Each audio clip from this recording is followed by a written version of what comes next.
recording if I haven't. So today we're doing a little kind of a shorter version because I'm in a little bit of a hurry. I promised to give a ride to some neighbors who are not well and they have an appointment in another city, so it would be a very expensive Uber. I did promise to do that this morning, so going to do a little bit of body mechanics today, which we did in the first Get Ready for the Day video just before this, but this one is going to be a little bit more dance oriented. That's a little bit more kind of life oriented, how you're going to apply this, but it's something I always revert to because when you're learning dance, particularly as an adult, there's a lot of focus on quickly learning enough steps so that you can, either have a dance prepared or go to a social and, have fun on the dance floor, which is also super important. That's the point of everything. But as you progress in that, it's very, very helpful to have some of these very core body mechanics. And just kind of have them at least in the back of your head when you're moving on to more complicated moves that's where they're very, very important to have a knowledge of. So you not only, practice a move, but you know how to do that move because that very often gets kind of skipped over in learning dance. So let's just do a very quick warm-up to just to get ourselves moving. The arms up and down. And to the front.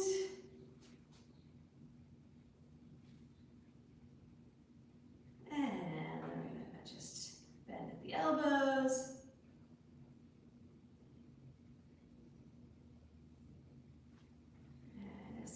Few in each direction, rotating them out, and some wrist circles, and circling the wrists outwards, and opening and closing, fingers, and let's open and close our toes too if you can.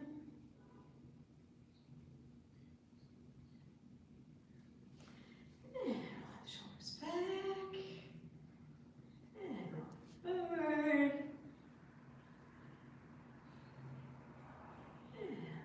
Side, and to the other side. And it doesn't have to be a deep one. And bending at the waist. And hug your legs a little. Stretch at your back.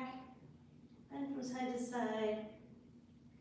And sweeping through, coming up, looking at the sky, and coming back.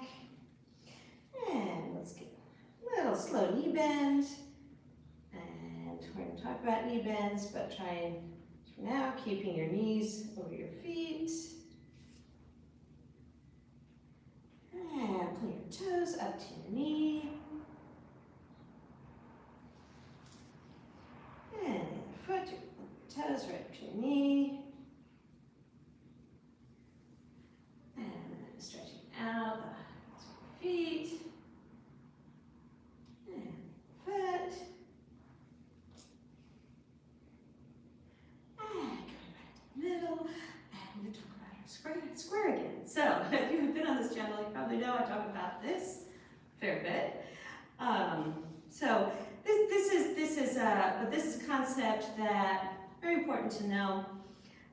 So I want you to think of your shoulders and hips as a square. So these are the four corners, and these are the lines here. And this square is something that's going to help you particularly with your balance, but also with all kinds of alignment. So you're going to bend your knees a little bit, feet are a little bit apart. And I want you to take this square, this box, and I want it to be sliding across a flat surface. If you have a mirror, that's great. If you want to put a piece of tape here so you see that you're not tilting that line. That line is just sliding back and forth across that flat surface. You're not bending here. You're not bending here, you're not tilting, none of that. You're just sliding that square along that line.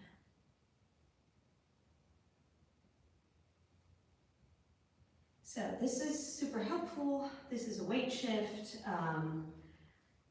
In dance, as in life, we're going from foot to foot. We're always kind of moving around. And then, we start to turn, we balance, we do all kinds of stuff. And to do that, we need to know how the body works. Otherwise, it's just kind of arbitrary. When we hit a balance or a turn, we can, wind up and do a turn, but it's not gonna be stable. So it's kind of risky to do it in a situation where you're performing or on the dance floor, because you don't know if you're gonna hit it or not. So this is going to help with that. So if your legs are a little bit apart and your knees are bent, I want you to slide that square over one leg. Your square's over one leg, and I want you to really, really stack it on top of that leg. Got your nice even square, and you could poke something into the top of your head, and it'll go right through your body. And when you're there, you'll find that your balance is very, very stable, right? So you can do just about anything you want with your other leg. And it also frees up this leg. So if you need to move this somewhere else, you need to take a step, whatever it is you're doing, you've got this leg ready to go.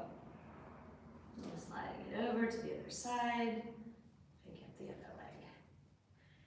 Now, when you're dancing, usually things happen pretty fast, but if you were to do it in slow motion, this is something that you can practice to get it in your muscle memory. So if you need to just quickly take a balance, if you practiced it slow, it's going to be in your body already. You're going to slide that square over and pick up your foot and maybe continue on, whatever it is that you're doing, whatever style. It's, if you turn it out, you turn it out, as you do in ballet, but modern dancers are square, which is more helpful because keeping this square in ballet a little tougher because you're pulling up a lot, but also very important.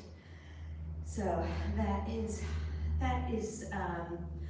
the first thing, but I'm going to continue on with that just a little bit, because it's also, when you're jumping, for example, or turning,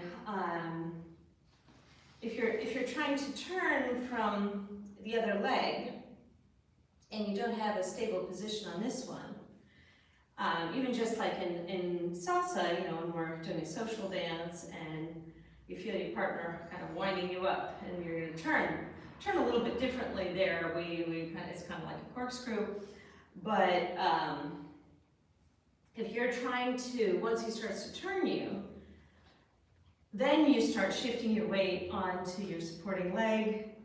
It's a little late, because it's touch and go whether you actually get it there or not. So what you want to do is already be there on your leg. So when he starts to turn you, you know that you're right where you need to be. And it's just about the same in anything, because you'll come to a turn in whatever dance you're doing. So getting from here to here is a long way. It takes time. Well, when these split seconds matter. And you don't always get there if you start late. So if you have to turn your here to get over there, may or may not happen. So you really want to make sure you're over your leg before you start whatever turn it is that you're doing. And the same with jumping. So if you're going to jump, and I'm just going to do kind of a wide position here. So you're coming and I'm not going to really jump now because I'm not warmed up. I haven't jumped in a long time either, so I could end badly. But I used to back in the day. So as you're coming forward to jump, if your weight is not, if it's kind of in the middle, you're not going to get the height that you want with that. So if you're coming through, the leg you're going to spring off of, bring that square right over it, and then you can use all the power that you have to launch yourself.